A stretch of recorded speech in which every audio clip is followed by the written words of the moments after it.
It's like I feel what the shadow monster's feeling. See what he's seeing. Like in the Upside Down?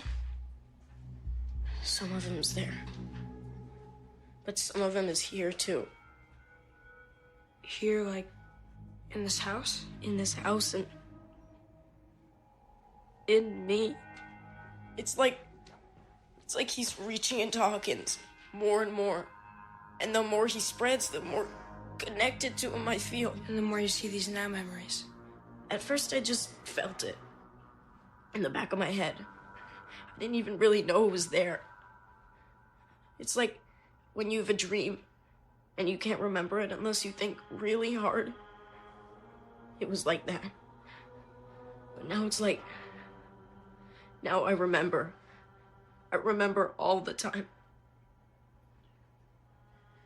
Maybe that's good. Good. Just think about it, Will. You're like a spy now. A super spy. Spying on the shadow monster. If you know what he's seeing and feeling, maybe that's how we can stop him. Maybe all of this is happening for a reason. You really think so? Yeah, I really do.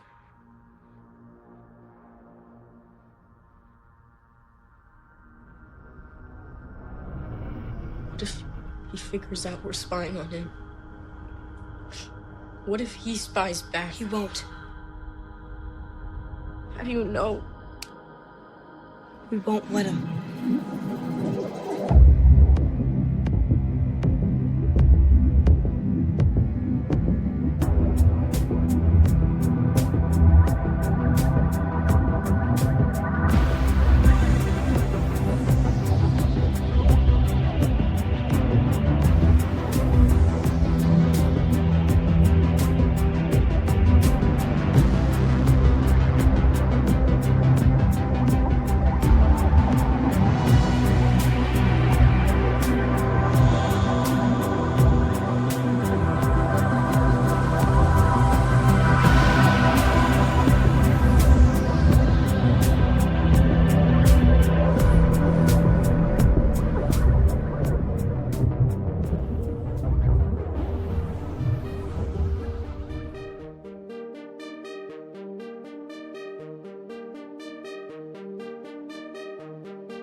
Hello, happy Friday.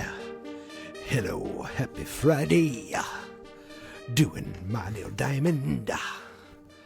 Not very good. Hello, and welcome back to another brand new episode of Stranger Danger, episode 13, where we discuss episode 5 of Stranger Danger 2, Dig Dug. I got a whole bunch of notes in front of me. I tried something different tonight. Usually, what I do is I take all these notes in a little notepad. I scribble them down as quickly as I can. And tonight I thought, you know what? I'm going to open up my computer screen. I'm going to have Netflix on one side, Google Docs on the other side, and I'm going to take notes typing. Turns out I'm a much faster typer than I am writer. I think. But it also turns out that it made me take lots of notes. I have 4 pages of notes here. And more audio than I've ever had before. So this could be a long one, or it could be short, or it could be in between. It really that's how much I know going in. But let's not waste any more time. Let's pick up where we left off. Last time we left off with Mike going to the buyer's house and trying to see Will, and then Joyce didn't want to let him in, but he's like, it's about the shadow monster. So Joyce obviously realizes that Mike knows what's going on, lets him in the house. So this episode picks up in the buyer's house. Joyce is trying to reach Hopper. Again, gets voicemail. She doesn't realize Hopper's in the underground of the Upside Down. And she notices a drawing on Will's wall, one of Will's drawings, and she realizes there's still holes in whatever it is she sees in the wall. She doesn't know it's a map. She just knows it's drawings, vines. So she fills in one of the pictures, and that's when we cut over to Will and Mike. That's the audio you heard at the beginning, where Will Again, this kid doing an awesome job of acting. Explaining to Mike what he's been going through, how he can feel it in him, how he realizes, it's reaching into Hawkins, it's spreading. Says the more it spreads, the more he feels connected. And now he remembers everything as it's happening all the time. And Mike pretty smartly thinks, hey, this could be a good thing. You could be a spy, like a super spy, spying on the Shadow Monster. But, of course, what if it spies back? And Mike's like, we won't let him. But, of course, the last time someone told Will to do something, it was Bob telling Will to stand his ground, and that did not work so well. Speaking of Hopper, he is still in the tunnels. He's checking it out, walking around. It's basically the Upside Down. There's scary noises, and then he comes across this almost looks like a mouth or an orifice or a butthole, and it spits all this crap. All that crap you see floating around the Upside Down looks like soap shavings or dusts or I don't know what it is, but this thing kind of spits it off into the air and spits it kind of into Hopper. He breathes it in. He passes out, and when he passes out, it cuts to the hole that he dug in the ground and the vines moving over to cover up and close him in. We cut over to a motel, and there's young Jonathan and Nancy checking in. They get a double room, not a single bed. There was a cute little thing there where the motel woman was asking them. And they're kind of sitting there in awkward silence. Nancy brings up how it's weird they always hang out when the world is about to end. They compare their scars from when they cut themselves to attract the Demogorgon. It was a nice kind of character moment for both of them. They touch hands for a second. Then they both pull away. And, Nancy wonders why after everything he just kind of disappeared. You could see that obviously she likes him. She said that Will needed him, and, Steve, what's he going to do? She's like, I waited for you. He's like only a month. That seemed to bother Nancy, so she turned over and went to bed. When you think about it, the show ended last season.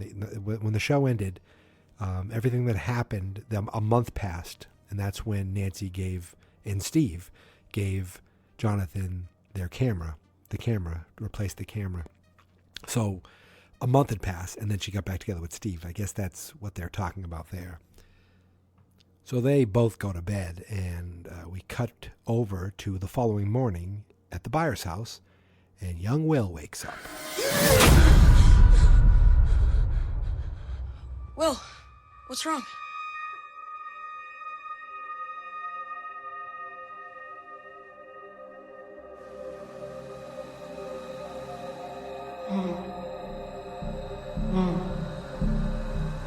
Mom. Yeah. I saw him. You saw who, baby? Hopper. I think he's in trouble. I think he's going to die. That's not good. Not good at all. But maybe that Will being a spy is actually turning out to be a good thing. We cut over to Hopper. Speaking of Hopper, he wakes up in the tunnel and he pukes. He must have puked up all that crap that he inhaled. But, we've watched the show, right? We can go a little ahead of our time. Later on in the season, Dustin also inhales all that crap, and apparently nothing happens. So there's no side effect of that, as far as we know. But Hopper wakes up, grabs his hat, pukes. He tries to find his way out. Trying to find the way that he left out, but it's gone. It's closed up. So he tears a piece of his shirt and makes kind of a makeshift mask to help him breathing. And he just starts walking. And he comes across 2 tunnels. And very smartly, he leaves a broken cigarette out of the tunnel he chooses, marking his path just in case. Which, of course, what's that called? I can't think of it. There's like a trope that if you show something like that, obviously it's going to come into play. And we will get to that later. But first, we cut over to Lucas's house. Yes, this is the first time we see Lucas's full family. He's having breakfast with his sister and his parents, and he asks his dad how to make a girl not mad at you that you've made mad. And the dad just looks over his newspaper and says, apologize and get her whatever she wants. And he's like, even if she's wrong? And he looks at her and he's like, your mother's never wrong. So, he heads out. Obviously, he's probably heading out to look for Max. And as he shows him riding away on his bike, he drives right by Dustin's house with Dustin's mother outside looking for Muse, the cat. And you feel bad because she goes in the house and she sees Dustin's on the phone. He seems to be talking to a neighbor who says that he saw the cat way over on the other side of part of town. This is Dustin all doing this, lying to his mother. You can even hear that he's talking to a dial tone. He's lying to her to send her on her way and get her far away from the house as possible so that he could take care of Dart because he knows the cat is gone. You feel bad for the mom. You feel bad the way he can lie to her so easily, but it's also funny. But the moment she walks out, he's like, boom, he's got bigger things to deal with. So he opens up the storm cellar they have outside their house, and then he takes from the fridge a bunch of deli meats, and he makes a trail from his bedroom. The door is closed. Makes a trail from his bedroom all the way out of the house and up to the cellar. Why he didn't go further down in the cellar, I'm not sure. Maybe he did. But he does all this. Then he dresses up in all his goalie gear, and he goes up to the bedroom, and he opens the door, and he runs for his life. He's like, oh, shit, oh, shit, oh, shit, oh, shit. And he runs out of his house, runs as fast as he can to his shed. He locks himself in a shed, and he just watches to see if it worked. And, of course, it works. We see Dart coming out, eating the meat, coming out, eating the meat, goes right up to the cellar, right near the cellar, and then turns and looks right into the shed. You can tell he notices that Dustin's in there. Dustin gets brave. He just says, screw it. And he rushes out of there screaming, and Dart freaks out. He rushes. He hits the monster with his hockey stick, knocking it into the cellar, locking it down there, closing it up. I'm sorry. You ate my cat. That might have been the line of the whole episode. One of the best lines of the whole series. I'm sorry you ate my cat. We cut over to a truck pulling up to the side of the road, and we see young 11 has hitchhiked her way to the Terry Ives house, and he's like, here we are, 515 or 515 Laramie. And she's like, 515. He's like, yeah, you're right, 515. That's a callback. That's a double callback. So the guy says 515 Laramie. When Mike was teaching 11 how to tell time last year, she would say 315. He would say 315, 515. He wouldn't say the time. He would just say the numbers. Earlier this season, she was saying that, and Hopper was like, no, it's 515. This is the correct way of saying it. So now she is correcting the truck driver who said 515 to 515. So it's kind of a double callback. You get it? You understand? All right, here we go. She knocks on the door. She goes up to the house, knocks on the door. Her Aunt Becky, is like, sorry, I'm not buying it. I don't care about your religious stuff. I don't care about your Girl Scout cookies, whatever. She's trying to blow it off. Doesn't want to open the door. Walks away. Turns around and sees the door latch open up on its own, and the door open on its own. And she just stands there staring at 11, who says, I want to see Mama. Next shot we see is Becky reluctantly leading her to Terry, who's sitting in the chair, continuously muttering to herself. 11 walks up to her, says, it's me, Jane, touches her hand. The moment she touches her hand, Terry Ives looks right at her, but keeps muttering those words over, the same words she's repeating over and over and over. We cut over to Nancy and Jonathan.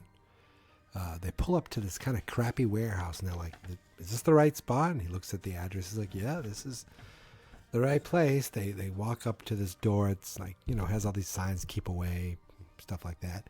Press a buzzer, and you hear a voice, and you realize it's Murray Bauman's house. He's that guy, the private investigator that Barb's parents hired. He lets him in, and it's almost like he's been expecting him the way he says it. He's like, Nancy Wheeler and Jonathan Byers. I hope you didn't come all this way to tell me about the bear in that Harrington kid's backyard. He ends up leading them into this room where he has tons of research and all these pictures and that classic cliche of all these pictures with the string and the lines connecting them and all these timeline, all these hours and everything, all this evidence. And he says he's like so close to cracking Barb's case. And then Nancy kind of burst his bubble a bit. Timeline's wrong. I'm sorry. Your timeline is wrong. And the girl with the buzzed hair, she's not Russian. She's from Hawkins' lab. Her name was 11. You might want to sit down for this.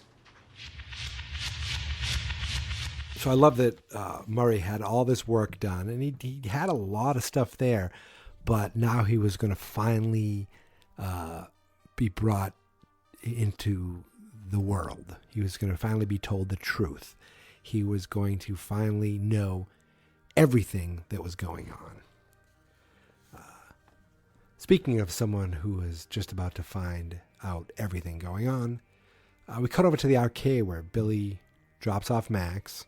She goes in and sees that Dig Dug is out of order, and the kid managing the arcade's like, hey, there's another one back here.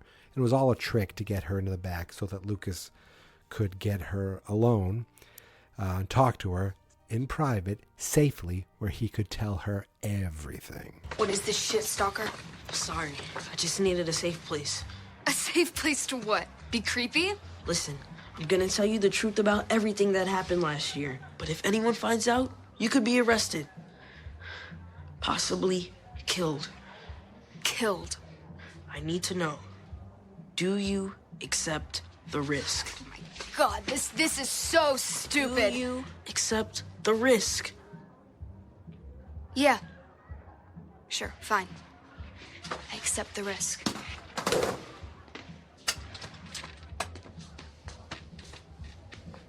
Let's hear it. Last year, Will didn't get lost in the woods. He got lost somewhere else. Oh, ho, ho, ho. Now, Max is in the know. Max is in the fold. Max apparently knows just about everything going on because Lucas decided to tell her. He went on his own, took a leap.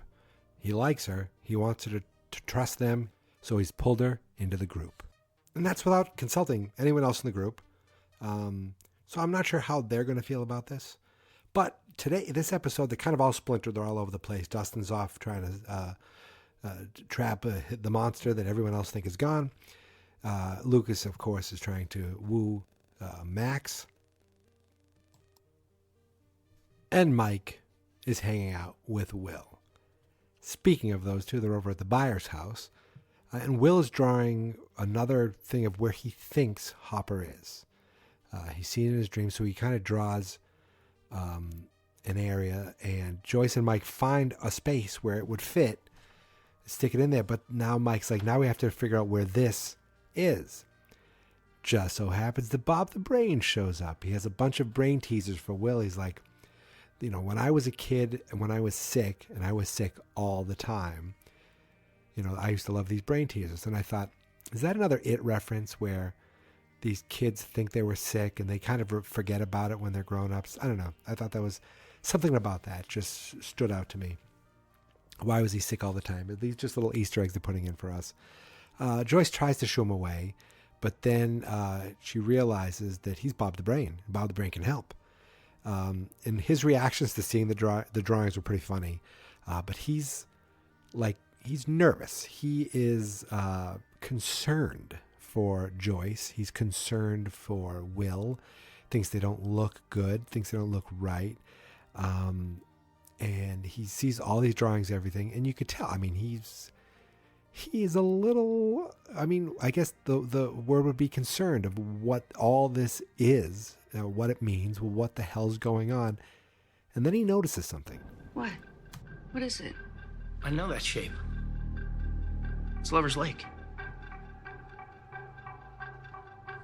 It's Lover's Lake. I get it. Okay, I get it. That's Lake Jordan. And if that's Lake Jordan, then you probably find, yeah, that's Sattler's Quarry. And then if you just follow it naturally, it moves to the Eno River. And there it is. That's the Eno, do you see it?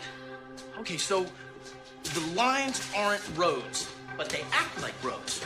And they act like roads because if you follow them, you'll see they don't go over water. And that's the giveaway. That's the giveaway. Ha! Don't you get it? It's not a puzzle. It's a map. It's a map of Hawkins. Huh. Right, Will? It's a map. Yeah, that's for you Star Wars nerds out there. I'm one of you, and it's all happening next week. But anyway, I don't want to get off topic. It's a map. It is a map of Hawkins. And hopefully that'll help them find Hopper, because he's still in those tunnels. He can't get a radio signal out. He comes across an area. He sees like some of the vines move a little bit. And so he gets the idea of taking out his lighter. And he notices that they kind of recoil at the fire. So he makes a torch on this stick or bone, I don't know what it was, in his shirt. And he makes the torch and he starts burning away at some of the vine. He starts ripping and punching and tearing at it. Hopefully he's trying to find himself a way out. We cut over to Dustin's house and he's burying his cat. It's sad, but while he's burying his cat, he's calling all the guys. Code red, nobody's picking up. Hey guys, nobody's there. Where is everybody? Hopper's not picking up. He tries, and while it's kind of him burying the cat and cleaning up the mess that he had from, the cat. And Erica, who's Lucas's sister, picks up and she tells him to shut up and turns off the walkie-talkie. That was pretty funny. We cut over to the Ives house, and Terry Ives' sister Becky is talking with Eleven, trying to kind of figure out what exactly is going on. I just need a little help understanding, sweetie, okay? Can you tell me where you came from? Where you've been all this time?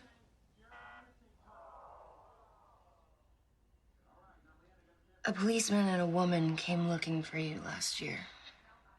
Did they find you? She won't get better. Will she? They don't think so, no. But she's not in any pain. She's just stuck, they think. Like in a dream. A long dream. A good dream. I hope so.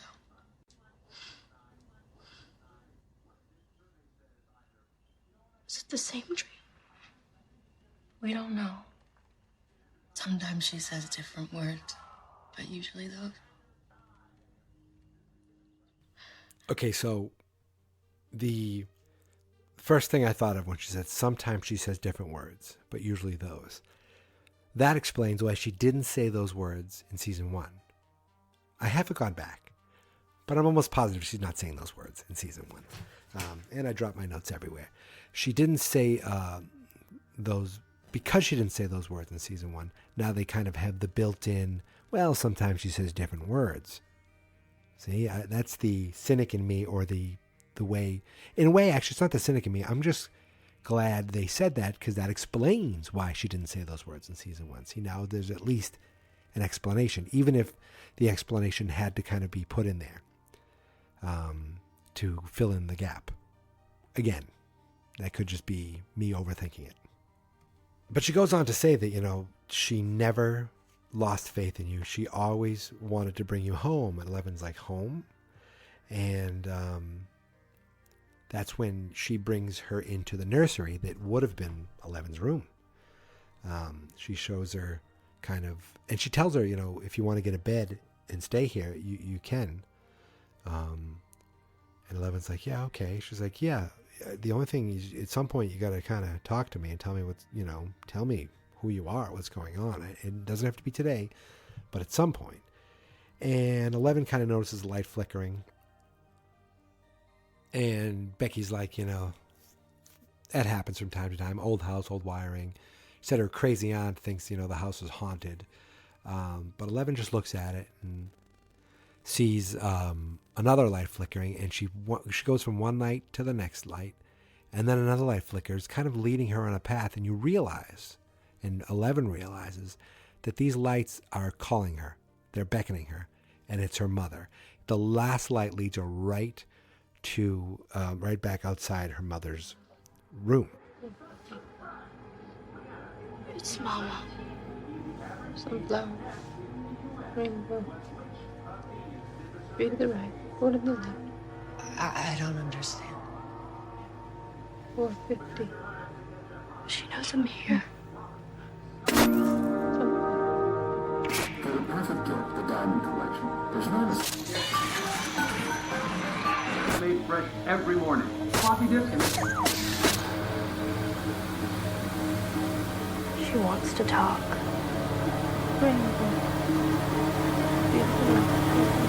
So her mother brought her right into the room, then changed all the channels to get to the static, because she knows that's what's needed for them to be able to connect in the void. I don't even think I caught that the first time I saw the static. Then I went back to get the sound, even the second time maybe.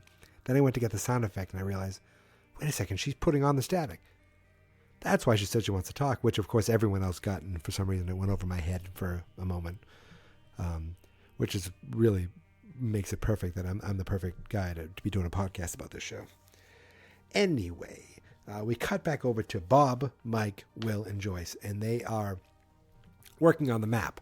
Bob has out a map with a ruler, and he's kind of telling Joyce and Mike where to go. They're standing with measurement tapes, and Will's there helping out, and they're trying to figure out exactly where, how the map works, the distances, and where things are, to try to figure out where that one point is. And it seems like Hopper has figured it out. So they're like, awesome, great. Joyce grabs the map, kisses him on the cheek, and then boom, we're out of here. And Bob's like, we're actually going there? We're really going there right now? Meanwhile, over at the Wheeler house, Dustin shows up. He's looking for Mike. There's actually a really funny back and forth between Dustin and Mike's dad, where he's like, where's Mike? Where's Nancy? He's like, oh, our kids don't actually live here anymore. And he's like, son of a bitch. And his dad's like, language. But when he's leaving the house, he sees Steve showing up with the flowers. He's like, oh, are those flowers for Mr. and Mrs. Wheeler? So he's being a wise ass. And he's like, no, they're for Nancy. Oh, good. Nancy's not here. Come on, let's go. You still have that bat? He's like, what are you talking about? I'll tell you on the way. He's like, right now? And right at that moment, a new bro couple is born. Steve and Dustin, who fast become friends, but it all started at that moment. Now, back in the Upside Down Underground, Hopper is trying to dig his way out. And the way they show it, it looks like he's making progress. He's like digging, and it looks like he's in this tunnel like John McClane. And then they cut and they just see his legs dangling out the back. He didn't get anything done. It's useless. He's exhausted. He sits down for a smoke. And that's when the vines kind of start crawling over him and completely incapacitate him. It's frightening. Now, back over at the arcade, Lucas finally finished telling Max everything. And she's like, oh, that's great. Nice story. I wish it had a little more originality. It was very derivative. And I think that was a poking of any critics of season 1 of Stranger Things. I think that's what that was. She just doesn't buy it. She thinks he's full of crap. And she's kind of, jokes about it, makes fun of him. He grabs her and he's very serious. He puts his hand over his mouth at one point. He's like, you could get us killed. And she's like, you are serious? He's like, yes. She goes, prove it. And of course, that's when Billy shows up. And he notices that they're hanging out, or at least they were near each other. And Billy does not like Lucas, probably because Billy's a super racist. But at least Max might believe him now, or at least doesn't think he's being full of crap. Being full of crap is not very, doesn't seem like a term. Oh, he is being full of crap. It sounds like a term that someone is learning English for the first time. So we cut back over to Nancy and Jonathan and Murray. And Nancy is playing Murray the recording she has, of Dr. Owens. We bring to ourselves. The more people like the Hollands know the truth, the more likely that scenario becomes. You see why I have to stop the truth from spreading too, same as those weeds there, by whatever means necessary. So, is it enough? The tape recording, is it enough? Is it incriminating?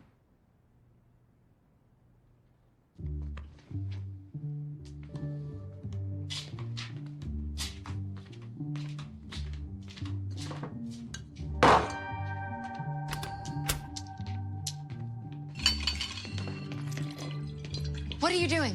Thinking. With vodka. It's a central nervous system depressant, so yes, with vodka.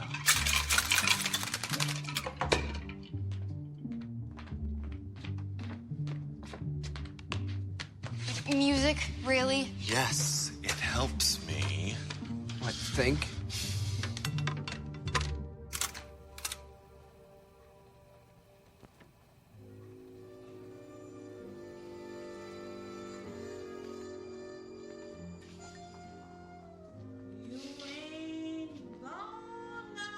How long is this gonna take? Longer if you keep talking. Is the tape incriminating or not? It's a simple question. Oh! There's nothing simple about it. Nothing simple about anything you've told me. You don't believe us, do you? I believe you, but that's not the problem. You don't need me to believe you. You need them to believe you. Them? Them. With a capital T. Your priest, your postman, your teacher, the world at large. They won't believe any of this. That's why we made the tape. Oh, that's easy to bury. Easy. He admits it. You heard it. He admits culpability. You're being naive, Nancy. Those people, they're not wired like me and you, okay? They don't spend their lives trying to get a look at what's behind the curtain. They like the curtain. It provides them stability, comfort, definition. This would open the curtain and open the curtain behind that curtain, okay? So the minute someone with an ounce of authority calls bullshit, everyone will nod their heads and say, see? Ha! I knew it! It was bullshit. That is, if you even get their attention at all. So you're saying we did all of this for nothing? I'm saying I'm thinking. Oof. Hey.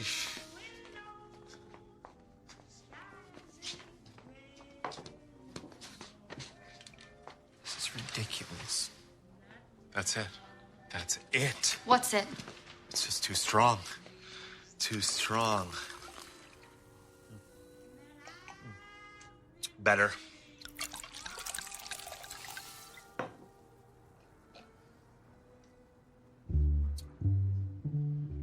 Perfect. We water it down. Precisely. Wait, what? Your story. We moderate it. Just like this drink here. We make it more tolerable. Perhaps Barbara was exposed to some dangerous toxins. A leak from the lab. Like 3 Mile Island or something. Something scary but familiar. Close enough that it hits the man right where it hurts. And those assholes that killed Barb. They'll go down.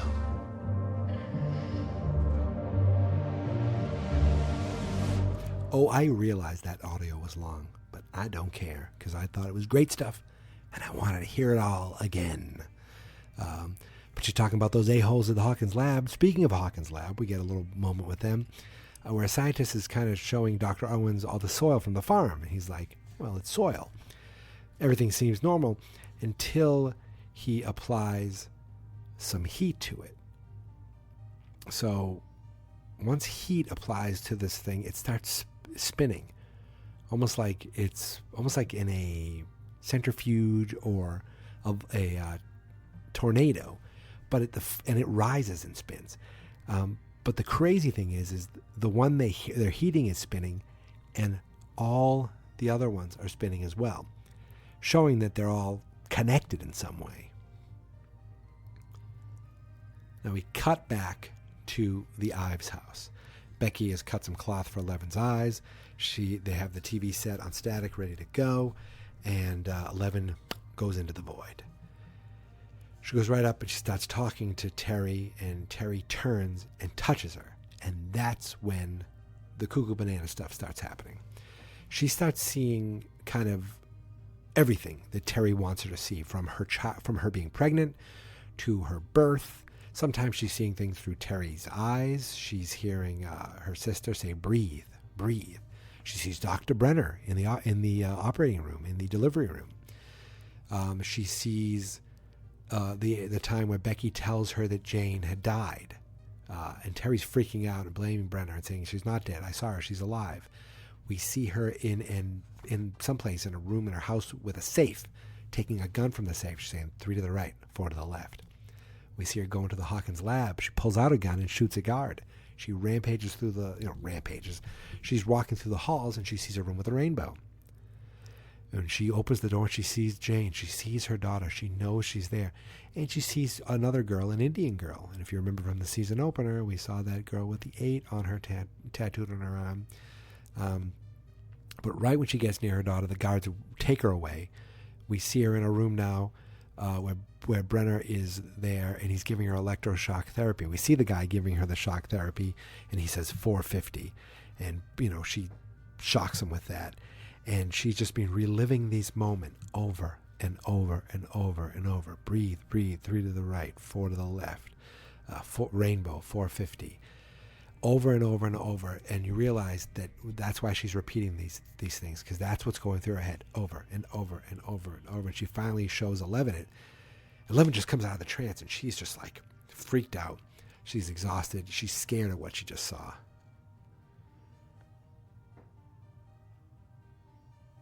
Now we cut over to Bob, Joyce, Mike, and Will, and they're driving out looking for whatever they're looking for. They all know they're looking for Hopper except for Bob. He's just kind of following along. Joyce is driving, and they're trying to use the map, trying to figure out where they're going. And all of a sudden, Will, you just see him kind of like, shaking a little bit. He goes, "Turn right," and you realize he's using his now memories to figure out exactly where Hopper is. And and he's like, "Turn right again," and they almost hit a sign. They smash through a sign, and they're speeding right along, and boom, they stop right in front of Hopper's truck. And Bob's like, "What's Jim's truck doing here?" Joyce jumps out, sees the hole, climbs into the hole, sees the vines, and yells at Bob to give her a shovel. She smashes it right through the vines. I mean, she's figuring out something's going on. Yells at Bob to get her down there. It's crazy. He's like, "Bob." She just yells at Bob, and eventually Bob will do, what she says once he yells. So she goes into the hole, and Bob follows her down there. And he's like, "Are we in Will's map? We're in Will's map. Are we in Will's map? We're in Will's map." He keeps saying it over and over. It's pretty funny. Meanwhile, Joyce is just screaming for Hopper, yelling his name. They finally come across the exact same 2 tunnels, and of course, there is Hopper's cigarette, exactly why he left it there for this moment. Joyce is all gung ho. She's like, "Let's go." Bob's like, "Okay." And up at the top of the up on solid ground, Mike and Will, they got out of the car, but they're just kind of sitting there waiting. Mike asks Will, "Can you see anything?" He's like, "No." And then all of a sudden, all those vans start showing up from Hawkins' lab. They all start piling in. And back in the upside down underground, Joyce and Bob find Hopper. They see him in the vines, and they're like, "Oh my God!" And they're choking him, and they cut him out. They get him out. They pull him up. She's like, "You're right, you're right." And it was very funny. He goes, "Hi, Bob. Hi, Jim." And they're just about to leave, and boom, a Hawkins lab guy shows up. And he's like, "Get out, get out, get out." And then he takes his flamethrower, and he starts to light up the vines. And, well, this happens to Will. And Well, then this happens. Will, you okay? Will, what's up?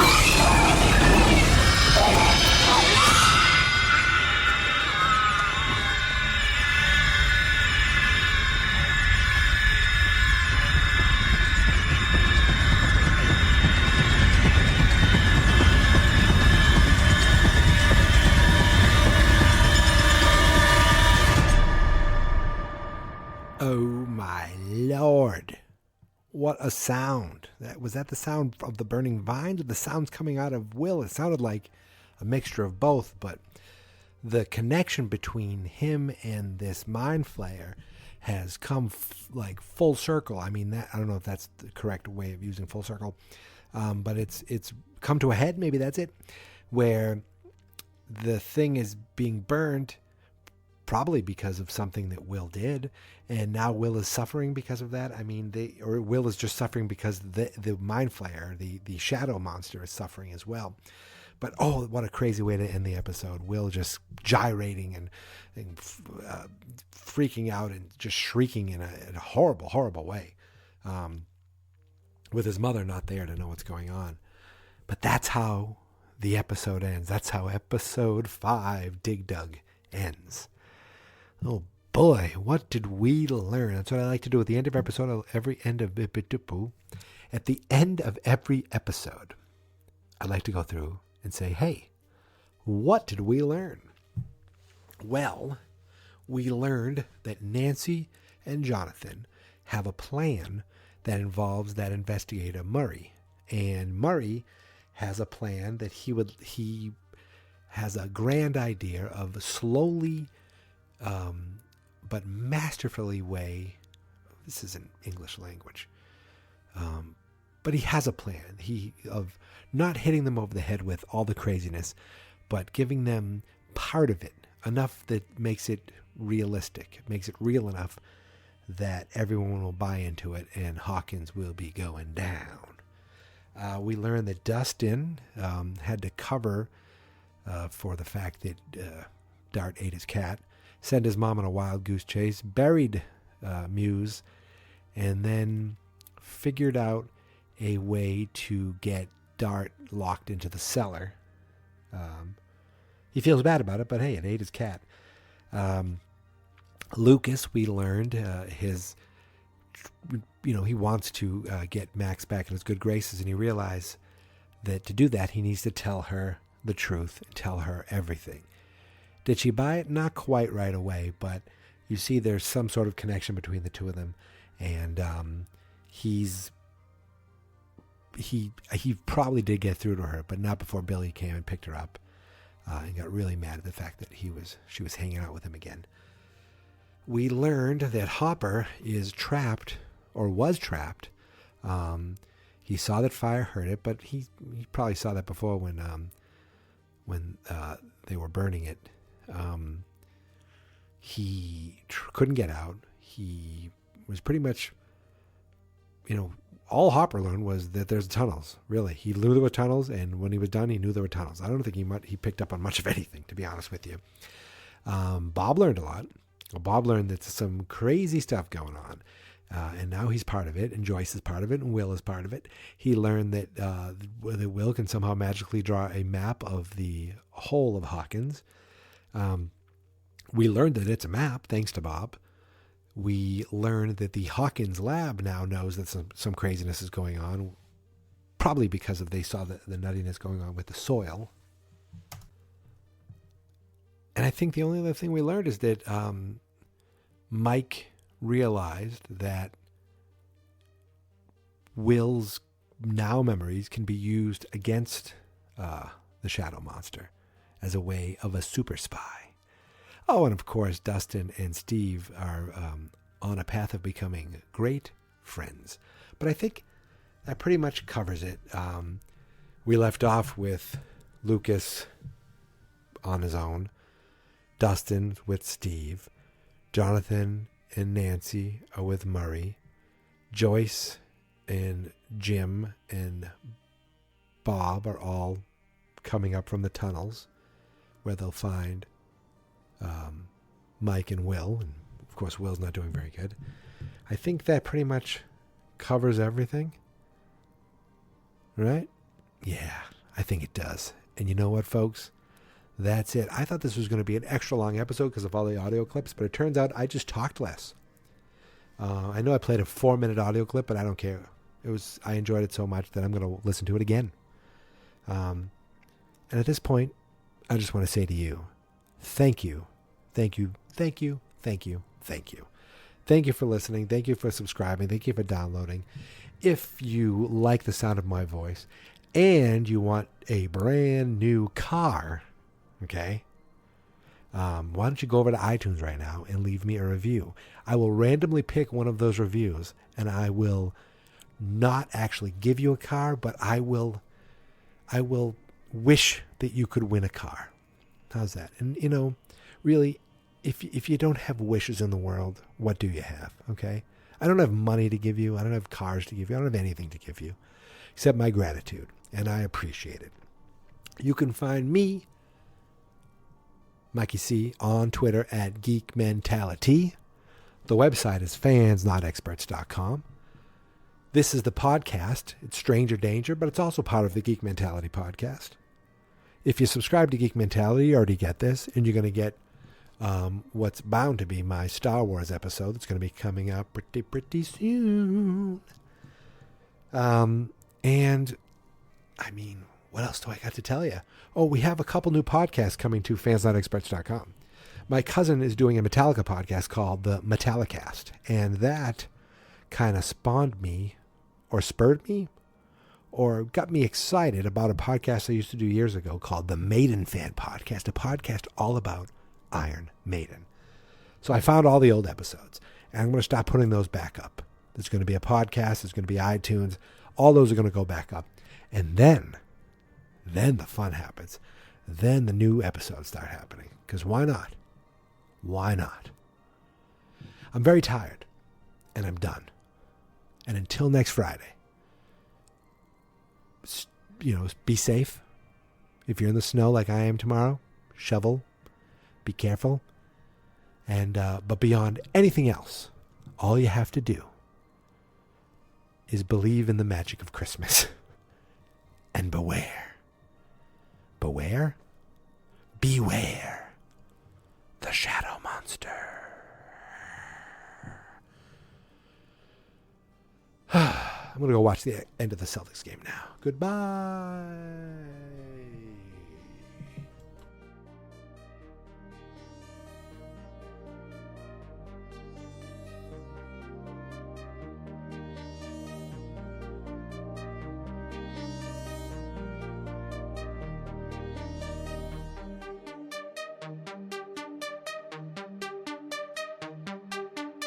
Fans not experts.